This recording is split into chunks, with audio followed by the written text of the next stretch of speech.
ഇന്ന് ഇൻഡിപെൻഡന്റ് സോങ്സുകൾ ഇഷ്ടംപോലെ ഇറങ്ങുന്നുണ്ട്. സോ ഇപ്പൊ ഇതൊക്കെ ഒരു പ്രചോദനമായിട്ടാണ് നമ്മൾ, കാരണം ഇഷ്ടംപോലെ കവിതകളുണ്ട്.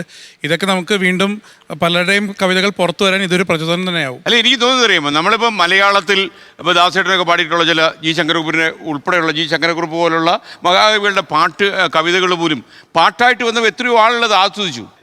ശാന്തമമ്പരമൊക്കെ ഇപ്പോഴും ആൾക്കാരുടെ നാവിലുണ്ട്.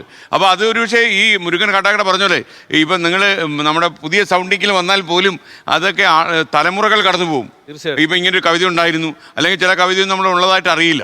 സാറേ ഒരു കാര്യമുണ്ട്, നേരത്തെ ഈ പഴയ പാട്ടുകളുടെ കാര്യം പറഞ്ഞപ്പോൾ ഞങ്ങൾ ഇന്ന് ഇങ്ങോട്ട് ട്രാവൽ ചെയ്യുന്ന സമയത്ത് ബിബി എന്നെ ഒരു യൂട്യൂബ് ചാനൽ കാണിച്ചു. AI ചാനലാണ്, ആരോ AI ക്രിയേറ്റ് ചെയ്യണതാ.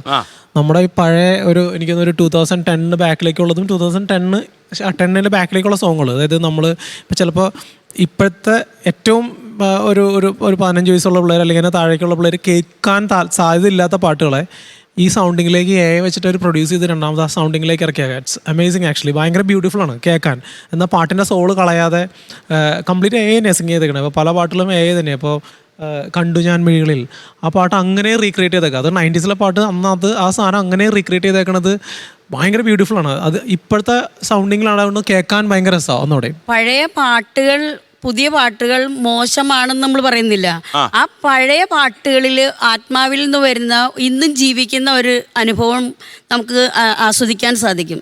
ഇന്ന് വരുന്ന പാട്ടുകൾ നമുക്ക് മോശമാണെന്നല്ല, പക്ഷേ അത് ഇന്ന് കേട്ട് നാളെ പോകുന്ന ഒരു തരത്തിലേക്ക് മാറുകയാണ്. അപ്പോൾ അതുകൊണ്ട് പിന്നെ ഇപ്പോൾ അദ്ദേഹം പറഞ്ഞതുപോലെ കാട്ടാക്കടയുടെ മറ്റേ കവിത, ആ കവിതയ്ക്ക് ഇപ്പം ഇങ്ങനെ പാടുമ്പോഴാണ് ആ സിനിമ പാട്ടുകൾ ആ കവിതയിൽ നിന്ന് തന്നെ ഉരുത്തിരിഞ്ഞു വന്ന സംഭവമാണെന്ന് മനസ്സിലാകുന്നത് തന്നെ. ശരിക്കും അതൊക്കെ പുറത്ത് കൊണ്ടുവരാൻ ശ്രമിക്കണം എന്നുള്ളതാണ്. ഞാനൊരു നാടൻ പാട്ട് കലാകാരൻ എന്ന നിലയിൽ ഈ നാടൻ പാട്ടുകളെ മലയാള സിനിമ എത്രത്തോളം ഗൗരവമായി സമീപിച്ചിട്ടുള്ളൊരു സംശയമാണ്. അതായത് ഉദാഹരണത്തിന് ഇപ്പോൾ ഓരോ പ്രദേശത്തും ആ തദ്ദേശീയ ജനതയുടെ ജീവിതമായിട്ട് ബന്ധപ്പെട്ട് കൃത്യമായ പാട്ടുകളുണ്ട്, ഈണങ്ങളുണ്ട്. ഇപ്പോൾ 70-80 കാലഘട്ടത്തിനിടയിൽ ഇറങ്ങിയ നെല്ലെന്ന് പറയുന്നൊരു സിനിമ, വയനാട്ടിലെ ഗോത്ര സമൂഹത്തിൻ്റെ കഥയാണ് ആ സിനിമയുടെ പശ്ചാത്തലം. പക്ഷെ ആ സിനിമയിൽ സലിൽ ചൗധരിയാണ് അതിൻ്റെ മ്യൂസിക് എന്ന് തോന്നുന്നു. അപ്പോൾ ആ സിനിമയിൽ ഗോത്ര സമൂഹം അവർ പാടുന്നൊരു പാട്ടായിട്ട് അവതരിപ്പിക്കുന്നത് കൃത്യമായി കമ്പോസ് ചെയ്തൊരു പുതിയൊരു സൃഷ്ടിയാണ്. സിനിമയ്ക്ക് വേണ്ട ചേരുവയാണ് അതിൽ. എന്നാൽ അവർക്ക് നൂറുകണക്കിന് പാട്ടുകളുള്ള ഒരു സമൂഹത്തിൻ്റെ കഥയാണ് ആ സിനിമയിൽ പറയുന്നത്. അവിടെ ആ സമൂഹത്തിൻ്റെ ഒരു പാട്ട് പോലും അക്കാലത്ത് ഇവിടെയാണ് ഞാൻ നേരത്തെ പറഞ്ഞത്, ഈ സിനിമയ്ക്ക് എന്താണ് വേണ്ടതെന്ന് ആരാണ് നിശ്ചയിക്കുന്നത്? ഇപ്പോ നെല്ലെടുക്കുമ്പോൾ അതിന്റെ ഡയറക്ടർക്ക് അത് തോന്നിയില്ല, വേണ്ട ഞാനല്ലേ.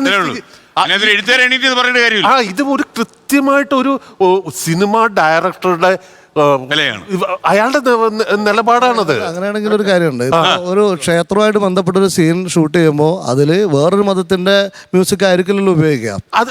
ഇത് ഇയാളുടെ വകതിരിവാണത്. എന്നുള്ളതാണ് പറയുന്നത്. അത് ആ സ്വാതന്ത്ര്യം നമുക്ക് അവകാശപ്പെടാൻ പറ്റില്ല. കാരണം വെച്ചാൽ ഇപ്പോ സഞ്ജയ് ലീല ബൻസാലി അയാളുടെ എല്ലാ പടത്തിലും മനോഹരമായിട്ട് പാട്ടുകൾ ഉപയോഗിക്കുന്നുണ്ട് എന്ന് പറഞ്ഞിട്ട് ഇത് മറ്റൊരു ഡയറക്ടറിൽ നിന്ന് ഞാൻ പ്രതീക്ഷിച്ചിട്ട് കാര്യമില്ല. അതാണ് കാര്യം. അന്ന് അത്രയും റിയലിസം സിനിമയിൽ ആവശ്യമില്ല അല്ലേ? അല്ല, ഓരോ ഡയറക്ടേഴ്സിന്റെ ഇതാണ്. ഞാൻ നേരത്തെ പറഞ്ഞില്ലേ, എഴുത്തുകാർ കുറവായിരുന്നു പറഞ്ഞല്ലോ. അതുപോലെ അവരെഴുതിയ പാട്ടുകൾ കേൾക്കാനുള്ള മാധ്യമം ഉണ്ടായിരുന്നില്ല. റേഡിയോയിൽ മാത്രം കൂടി കേൾക്കാൻ പറ്റുള്ളൂ. റേഡിയോ പോരായിരുന്നു. പക്ഷെ അത് കഴിഞ്ഞിട്ട് പിന്നെ ടേപ്പ് റെക്കോർഡർ വന്നു കഴിഞ്ഞപ്പോഴത്തേക്കും കുറെ പാട്ടുകൾ നിരന്തരം കേട്ടു തുടങ്ങിയപ്പോഴത്തേക്കും ആ പാട്ടുകളുടെ ആ ഒരു ലൈഫ് ഇല്ലാതായി പോയിട്ടുണ്ട്. ഇനി താങ്കളുടെ ഒരു പാട്ട് കേൾക്കാം, എല്ലാവർക്കും കൂടെ പാടാൻ പറ്റുന്നു. കാര്യം നമുക്ക് വിദേശ ബുക്കിംഗ് വേണ്ടേ? വിദേശ ബുക്കിങ്ങിന് പാട്ട് തന്നെ വേണമല്ലേ?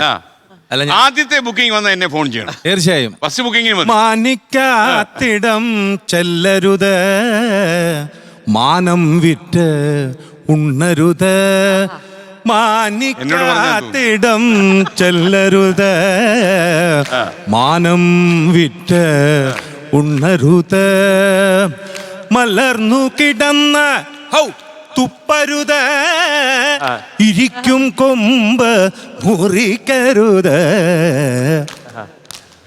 എന്നോട് പറഞ്ഞാണോ ഇത്? എന്റെ എന്ന് അവകാശപ്പെടാവുന്ന ഒരു പാട്ടായതുകൊണ്ട് പാടിയതാ. ഇതിനൊരു പ്രശ്നം എല്ലാം ചേട്ടൻ ചൂണ്ടിയാണ്. അതാ, ഇല്ല ഒരിക്കലും ഇല്ല. എന്റെ രക്ഷകനാണ് സാറ്.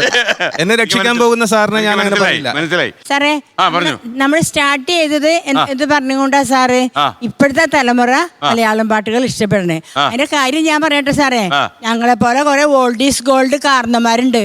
അതുകൊണ്ടാണ് ഞങ്ങൾ പഠിപ്പിക്കുന്ന പാട്ടുകളാ. Okay ready. അപ്പോൾ മുരുകൻ നമ്മളിത് അവസാനിപ്പിക്കുകയാണ്. അപ്പോൾ എനിക്ക് തോന്നുന്നത് ലോകത്തിൻ്റെ പല ഭാഗങ്ങളിൽ ഇരുന്നായിരിക്കും ആൾക്കാർ ഇത് ശ്രമിക്കുന്നത്. അപ്പോൾ നമുക്ക് യൂട്യൂബ് പോലുള്ള സോഷ്യൽ മീഡിയ പ്ലാറ്റ്ഫോം ഇഷ്ടംപോലെ തുറന്നു കിടക്കാം. അവർക്ക് ഏത് പാട്ട് വേണമെങ്കിലും കാണുകയും കേൾക്കുകയും ചെയ്യാം. എന്നാലും നമ്മുടെ അടിസ്ഥാനപരമായിട്ട് നമ്മുടെ മലയാളം എന്ന് പറയുന്ന ബാനറുണ്ട്. അതിനെക്കുറിച്ചാണ് ഞാൻ ചോദിക്കുന്നത്. ഇപ്പൊ ഈ ട്രംപ് ഒരു കാര്യം പറഞ്ഞു, ഇനി വരാൻ പോകുന്ന കാലത്ത് ഞങ്ങൾ അമേരിക്ക കൊണ്ടുവരുന്ന ഒരു നയമുണ്ട്. ഈ ഗ്ലോബലൈസേഷൻ എന്ന് പറയുന്ന സാധനം ഞങ്ങൾ കളയുന്നു. അവനവന്റെ ഇൻഡിവിജ്വാലിറ്റിക്ക് മാത്രം പ്രാധാന്യം. അപ്പൊ അവിടെ ചെന്ന് ഇംഗ്ലീഷ് പറഞ്ഞിട്ട് ഇനി കാര്യമില്ലെന്നാണ് അയാൾ പറഞ്ഞതിന്റെ അർത്ഥം. ഒരു ഇന്റർവ്യൂവിന് ചെല്ലുമ്പോഴേ അവിടെ ചെന്നിട്ട് നമ്മളെ മനോഹരമായിട്ട് ഇംഗ്ലീഷ്, അവന്റെ ഇംഗ്ലീഷ് പറഞ്ഞിട്ട് ഇനി ഒരു കാര്യവുമില്ല, നിനക്കെന്തുണ്ടെന്ന് ചോദിക്കും. നിനക്ക് സ്വന്തമായി ഇൻഡിജീനിയസ് ആയിട്ട് എന്തുണ്ട്, ഭാഷ ഉണ്ടോ എന്ന് ചോദിക്കും. അപ്പോൾ ഉണ്ടെന്ന് പറയാൻ കഴിയണം. അതിനകത്ത് 53 അക്ഷരമുണ്ടെന്നും കൂട്ടക്ഷരമുണ്ടെന്നും വള്ളിയുണ്ടെന്നും ലോകത്തിലെ ഏത് ഭാവത്തെയും വികാരത്തെയും അതിൻ്റെ അളവിലും തൂക്കത്തിലും കൊടുക്കാൻ പറ്റുന്ന ഒരു പ്രൗഢ ഭാഷ എനിക്കുണ്ടെന്ന് പറഞ്ഞാൽ അവിടെ ഇരിക്കെന്ന് പറയും. അതിലെ സാധ്യതകളെ ഇനി ഞങ്ങൾ നോക്കുകയുള്ളൂ. ഞങ്ങൾ രാജ്യങ്ങളോടായാലും ബാർഗെയിൻ ചെയ്യും, അവനവൻ്റെ കപ്പാസിറ്റി. വ്യക്തികളോടും ബാർഗെയിൻ ചെയ്യും, അവനവൻ്റെ കപ്പാസിറ്റി എന്നാണ് പറഞ്ഞിരിക്കുന്നത്. അതുകൊണ്ട് സ്വന്തം ഭാഷയും സംസ്കാരവും അറിയാത്തവൻ ലോകത്ത് എവിടെ പോയിട്ട് ഇനിയൊരു കാര്യവും ഇല്ല. ഒന്ന്, ഈ കേരളത്തിനകത്തുമില്ല. നമ്മുടെ ഇവിടെ ഇരിക്കുന്ന രക്ഷകർത്താക്ക് പോലും അറിയാത്തൊരു കാര്യം ഞാൻ പറയട്ടെ. കേരളത്തിൽ KAS ഉൾപ്പെടെയുള്ള ഏതൊരു PSC പരീക്ഷ എഴുതണമെങ്കിലും 10ാം ക്ലാസ് വരെ മലയാളം നിർബന്ധമായും പഠിച്ചിരിക്കണം. നിയമമുണ്ട്. ഇപ്പോൾ വിദേശ രാജ്യങ്ങളിൽ വന്നുകൊണ്ടിരിക്കുന്ന മാറ്റവും അതാണ് കാണിക്കുന്നത്. അതുകൊണ്ട് ഭാഷ പഠിക്കുക എന്നുള്ളതാണ് പ്രധാനം.